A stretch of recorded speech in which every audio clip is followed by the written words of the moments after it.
Robin just came in.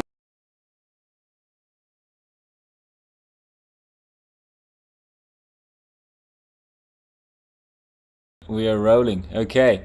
Hello, everybody. Today on the 20th of September, and I have a special guest with me here who doesn't need any introduction, I think. And Robin just came in the office, and the first question was how our fleet is doing. So, what do you reckon, Robin? Well, the OGR fleet's really split, hasn't it? You've got that leading group, and then you've got a few tail enders tucked away at the back. But Marie Taberley is doing extremely well. She's really piling on the miles there, which is really good to see. Yeah, 10 knots. She's doing 10 knots. She's really piling along, and And on your end, yeah, the leader here is, your leader, Dare to Lead, is doing 9.3 knots. yeah. But further out, you've got Inika. She's doing just over 10. It's her right over here, She's right? coming down. Let's make a They're look. all doing between 9 and 10 knots, but they're closing in on each other, go, which is yeah. going to be rather fun. Yeah, absolutely, and we can see here on the split screen. Yeah. So they have not taken over completely yet, but No. obviously they took over the bulk of our fleet, who are up here. So if we start from the back, we have so Godspeed. They are just in port. You heard about that? Yes. Yeah, with the broken boom. So they're gonna make a little sleeve over the boom to fix that up. In Kashkash, by looking at it. In Cascais, yes, exactly. They already have a lot of help there, so we hope that works on. Has there been any news on the Clipper fleet? No, not really, no, anything they're all- broke, nothing? Piling on now. They left Cadiz on Sunday, Very good. and they're brilliant. piling along, all doing good speeds. Brilliant. Yeah. So what you reckon when? So what's the next stop? Punta. Punta del Este, right? In Uruguay. So once they get through the doldrums, they're gonna swing out. Yeah, they're going to swing out. They're gonna swing out. Well, we're everyone gonna has to stick swing down out there. at this point. You know, you have to cross the doldrums as best you can. Now, looking at the weather, which you can see on the Clipper site there's a big patch of doldrums in front of the boats. Absolutely, yeah. It's going to be very interesting. It I is. mean, for the OGR, it's going to be very interesting for Penduik. It's a big boat, but it's very heavy. It's very heavy, and Well, she's benefiting now. So Marie is basically building up the miles now to sort of hopefully not lose too much in the doldrums. absolutely. I mean, it's been very interesting. What I'm really interested in is that translated nines, Swan 65. Yep. Same as Ivrika, by the way. Ivrika is the catch version. Oh, they're both catch. They're both catch versions, and but they put so many miles in between already. Yeah. Same boat, but many more miles. If we have a look at the distance from Ivrika to translated nine, they already put 620 miles in. Yeah, it's a lot. And that's 10 days since the Yeah, start. if you look at the Clipper fleet, the gap is 100 miles Between the between first, and yeah. last. But of course, the Clipper fleet are identical. So Yes. you'd expect them to be grouped fairly close, and they are. right. Apart from Inika, who's gone out. It's a brave move, huh? It's a brave move, and I see tell you if it what, pays that off. girl knows how to sail a boat. I wouldn't underestimate her for a second. I mean, she's doing 10.1 knots, and she's piling down there. Beautiful. She's Huh? on the port jibe, isn't she? Yeah, taking a nice broad Piling her range. down there, and that girl knows how to sail. She was a mate in the last race, Right. and we promoted her because she just had everything we were looking for. In fact, two of the skippers are ladies, and both were mates in the last race. And So it's definitely like a stepping stone. well, there. You come we as a started maid off, and, we started off in the maintenance.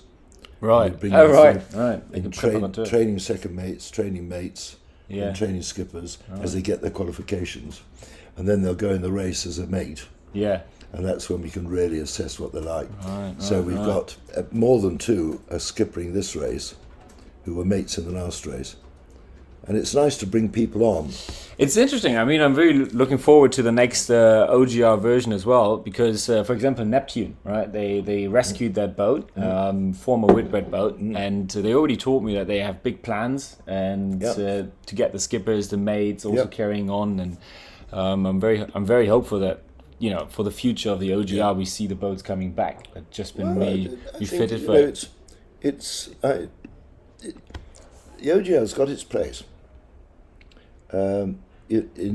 As far as around the world racing's going, it's unique because it's owners, Yeah, and it's owners with their crews. All right, you can say in the Vendée they're owners, the skippers are owners, but this is a bit more because it's crewed.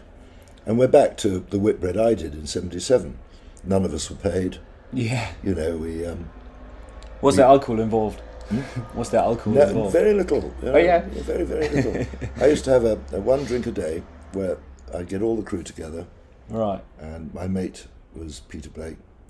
And I'd settle down and we'd just go through what's going on, what the tactics are, where we are in relation to the other boats. Right. So the whole crew knew what the picture was. Right. And say, right, now this is what we're going to do. Now, when all the crew know what the plan is, then they feel some ownership of it. Yeah. And they help make it work. Because I remember on one occasion in the Roaring Forties, it really blew up badly, and we were run out of guys for the spinnaker because I was the only one who could splice wire. And I said, that's it. We're going to cruising mode for the next day. We'll let this blow through. I want to break down to 3 watches. Everyone get more sleep. And during that next day, I took 17 miles out of GB2 just because I moved out sails. Yeah. And I could put the most inexperienced people on the helm because the boat was so beautifully balanced. And it's interesting that you say you cut it down to 3 watches, so it's a lot of preservation of the crew, right? Well, I just said we're cruising mode. No.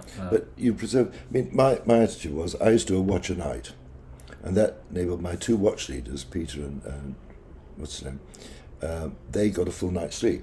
Now, they're the ones I discuss things with. They're the ones I plan with. Right, we're the most experienced people.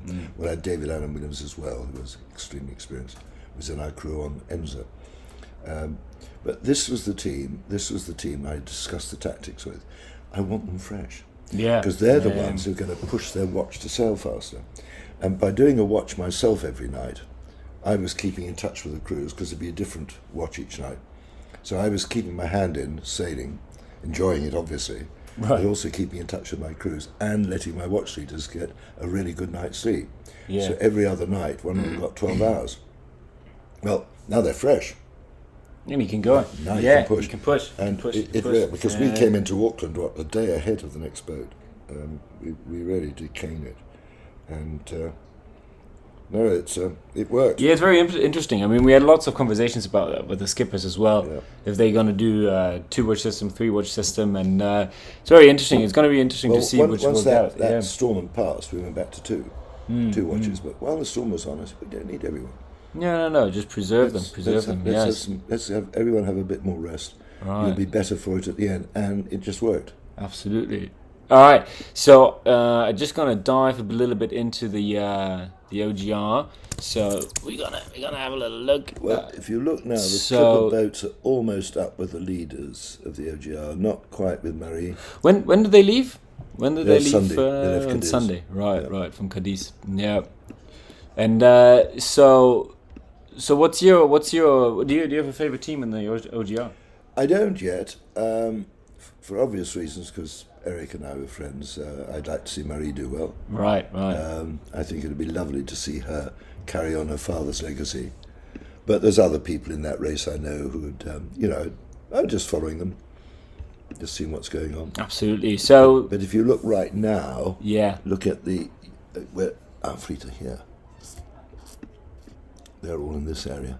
So they're closing in on the leaders in the OGR, which isn't surprising. so let's have a little look about what the weather's going to do in the next 24 hours. I assume it's going to look very similar. Yeah, they're wide in the big trades. They've got the trades for the next 24 hours, and then 48 you can see hours. it building up below. You can see the doldrums, really big area of calms, Right, just right down in here. their path. Round the Cape Verde Islands, really, to the east of the Cape Verdes.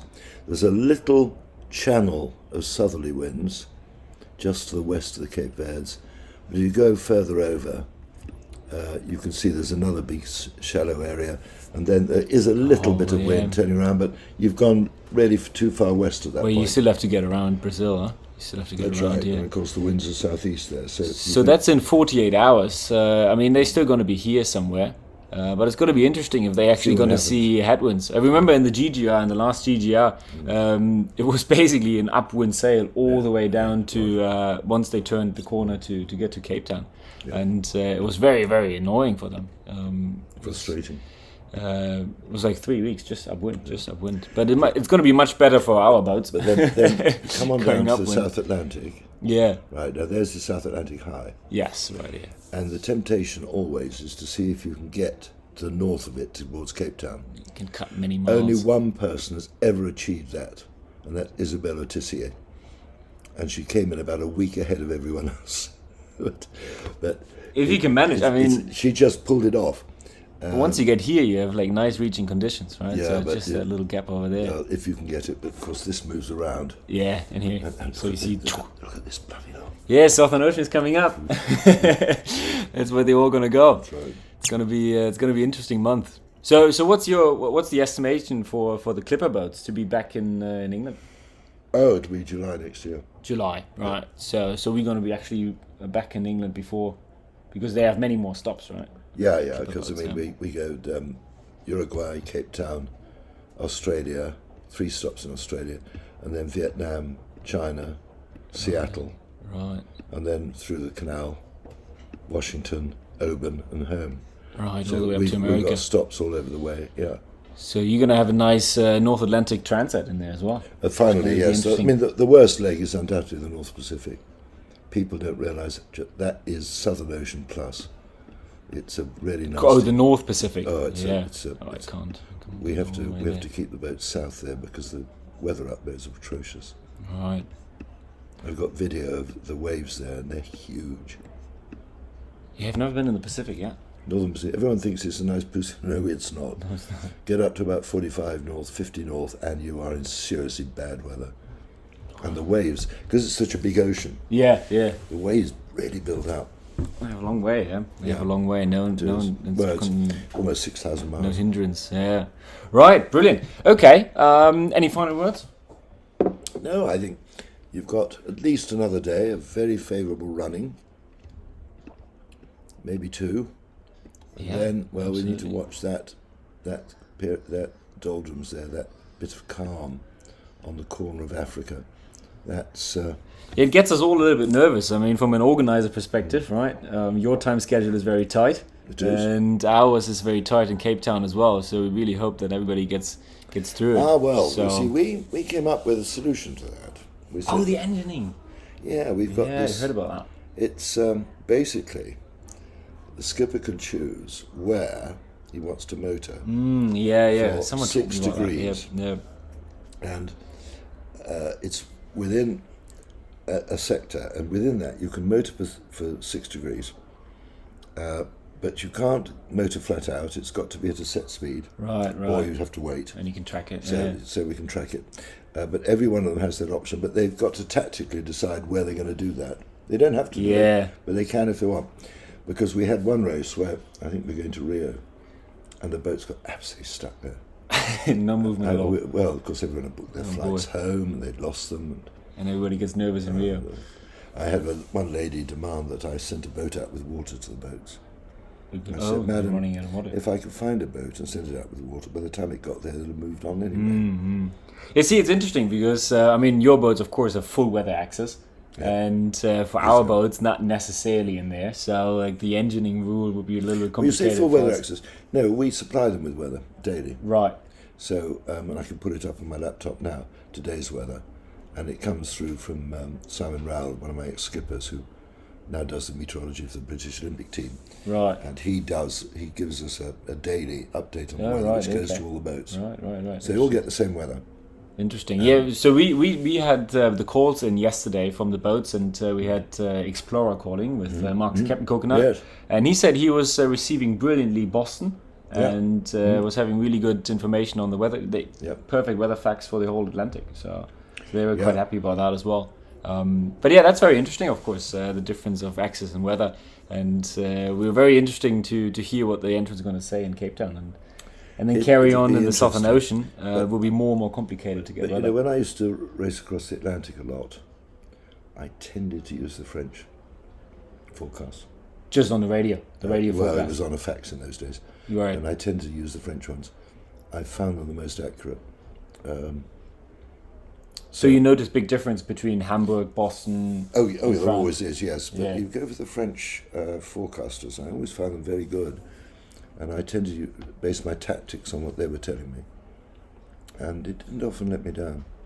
Well, it would be interesting to check with Marie when she's in Cape Town if they have set any HF SCAD from France to her boat to get some information through. Because I think that will make the big difference for the OGR race. It does. Because some have, like Tapio, I know he has a very big like from his GGI experience, he has a very big structure set up all around the world where they're going to call in at set times to a SCAD. And some boats, they just have nothing prepared, and they're just going to go blind, basically.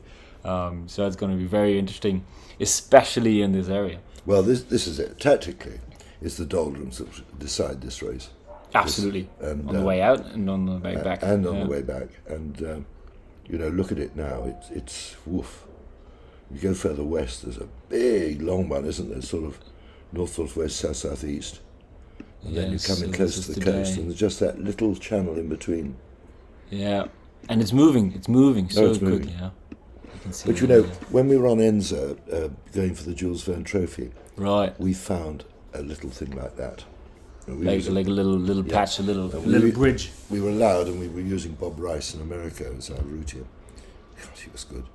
And he said, "There's a little channel here, guys. If you can just get a little bit further east, you'll get it." And we did. Right.